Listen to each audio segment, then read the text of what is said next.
Okay, let's get into this. We're doing a deep dive today into a case that absolutely shook Uttarakhand. There's been a major verdict recently, finally bringing, well, some kind of closure after a really long wait. Yeah, it's a really significant one. And, it's more than just the legal bits. The details we have here, they really lay bare a huge tragedy, a lot of public anger, and some pretty stark power dynamics that came to light. Definitely. So our goal here is to really unpack the accounts, the timeline, the court stuff, everything we've gathered. We want to pull out the key insights, really understand the whole picture surrounding the murder of 19-year-old Ankita Bhandari. Exactly. We'll sift through it all, try to make sense of the nuances. And we want to walk through this with you, the listener. So let's set the scene first. Yeah. We're talking about the Kotdwar block, Pari district, Uttarakhand. Beautiful place, right? Hills, the Ganges nearby, pine trees. Very serene, supposedly.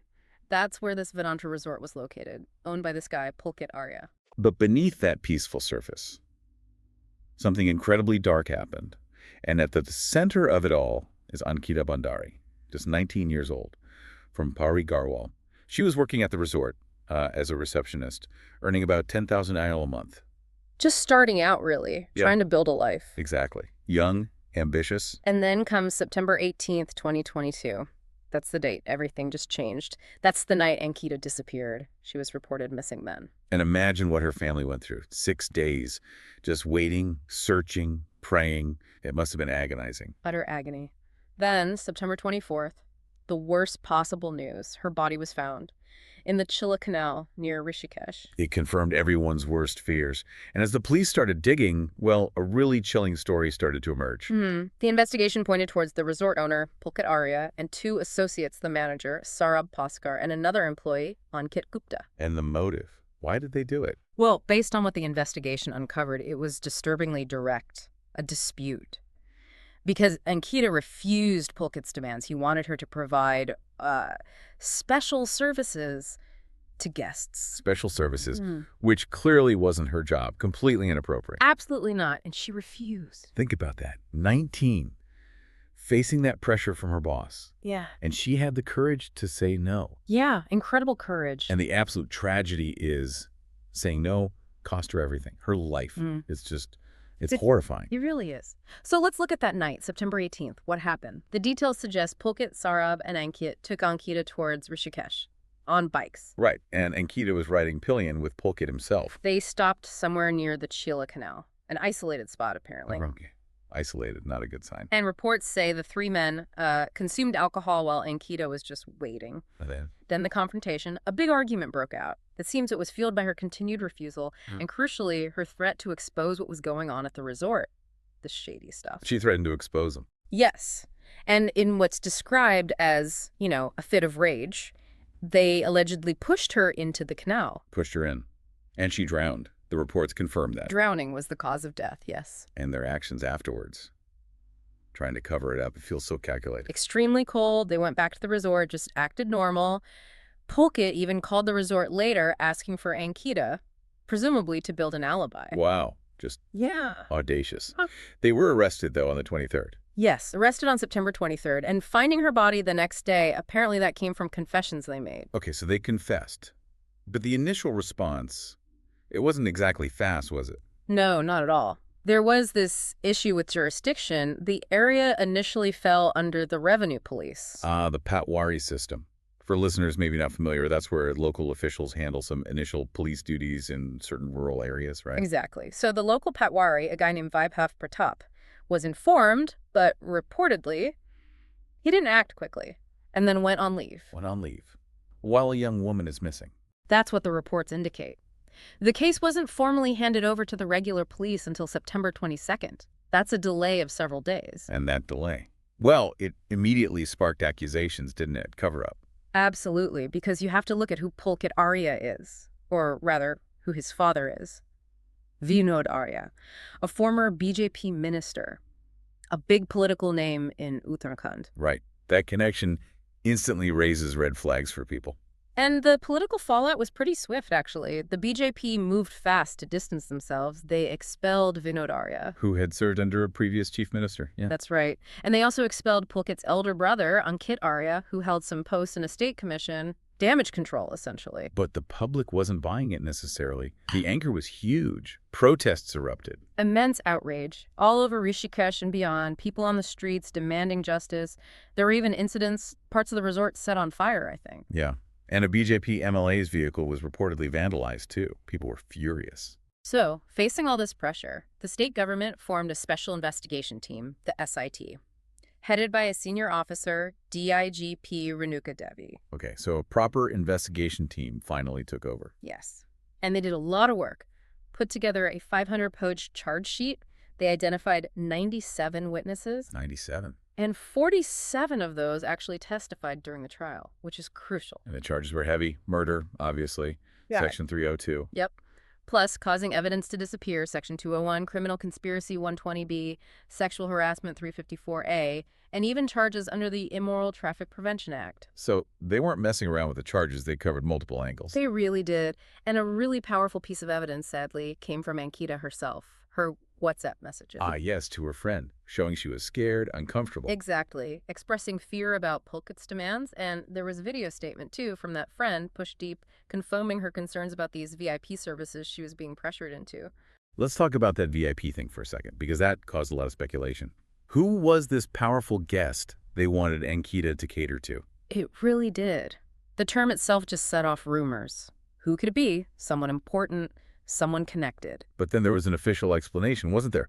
In the state assembly. Yes, later on. The government clarified officially that VIP referred to a VIP room at the resort, not a person. A room, not a person. Yeah. Okay, but, and this is important, Ankita's own mother didn't seem to accept that, did she? No. Soni Devi, Ankita's mother, actually publicly named a BJP leader in a video statement that went viral. That poured fuel right back onto the fire. Right. So you have the official line, and then you have the victim's mother pointing fingers. And interestingly, if you look just at the investigation details we have, it seems they didn't find concrete proof about who this VIP might have been if it was a person. It sort of remains this unresolved question hanging over the case. Which definitely added to the public's distrust, you'd imagine, when answers aren't clear and power might be involved. Exactly. It shows how even official clarifications sometimes don't quell public skepticism. And there was that other controversy to the demolition. Parts of the resort were knocked down pretty quickly by the authorities. Yeah, that also caused a stir. Was it just to, cleanse the site of the crime?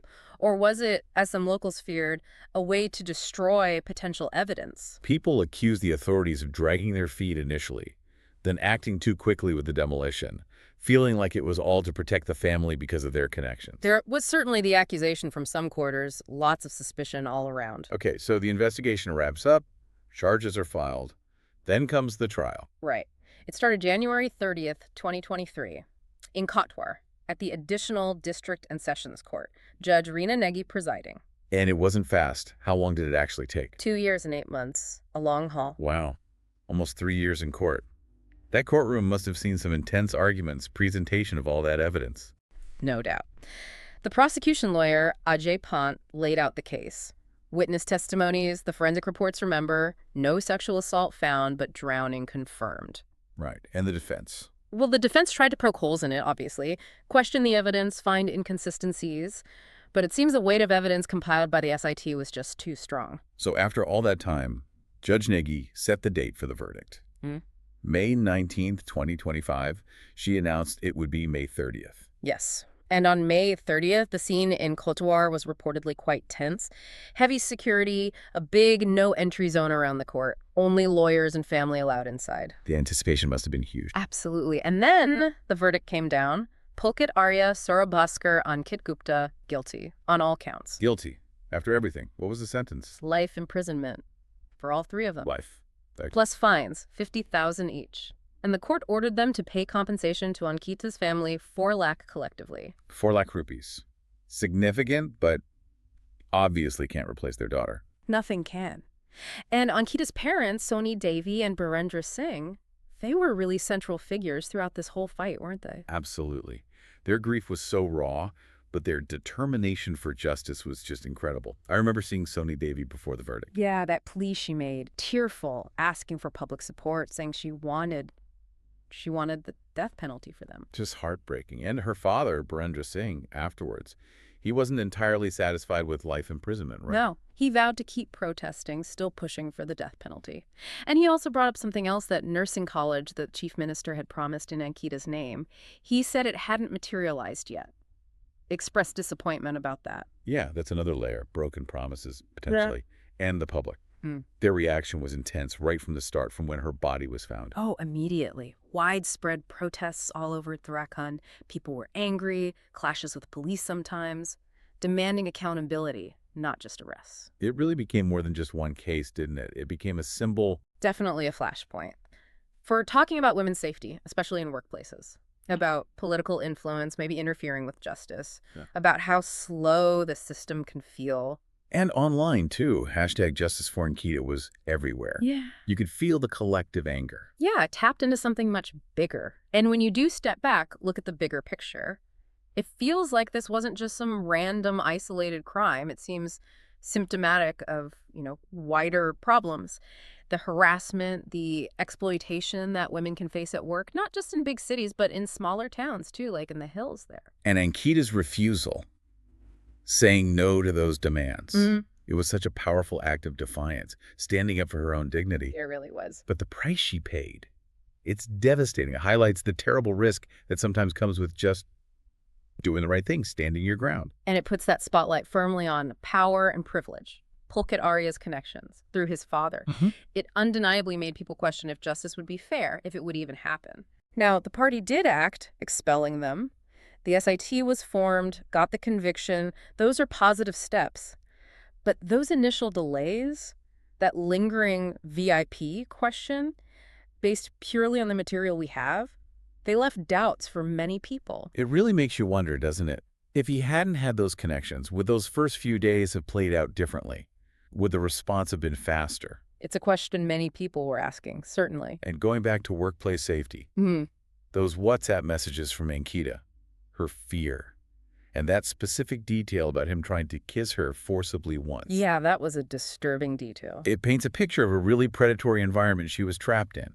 And it makes you think, for every Ankita whose story hits the headlines, how many others might be suffering silently, enduring harassment, feeling unsafe at work? It's a sobering thought. How many stories don't we hear? So where does this verdict leave us? Yeah. Life imprisonment, accountability, yes, a victory in that sense. Definitely a victory for accountability. But bittersweet, like you said.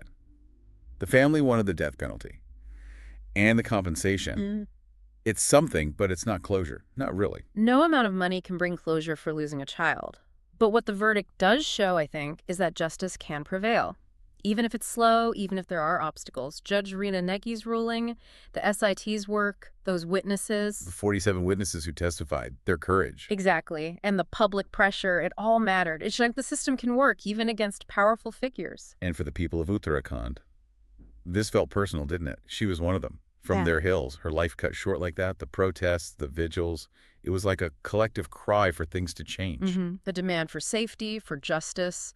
And while the verdict can't bring her back, maybe it's a step, a hard-won step towards making sure something like this doesn't happen again. Hopefully. But there are still questions left hanging, aren't there? There are. Will that compensation actually reach the family soon? Will the nursing college ever get built? And that VIP question? Will we ever know the full story beyond the official line? Those questions linger. And looking at everything, Ankita's story, it feels like a call to action for all of us, really. We need to listen to people who feel vulnerable. We need to question power when things don't seem right. We need to fight for workplaces where young people, especially women, are actually safe. It's on employers, policymakers.